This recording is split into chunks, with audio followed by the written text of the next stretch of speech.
এই হচ্ছে দীঘার জগন্নাথ মন্দির।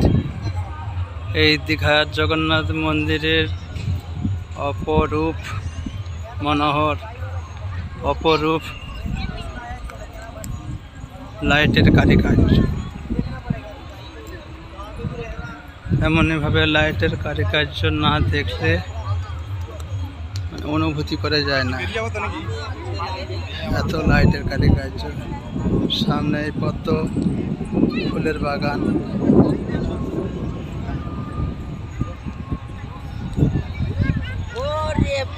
ভগবানের ধাম। ভগবান বলেছে ভগবান হচ্ছে বিশ্ব ব্রহ্মাণ্ডের মালিক।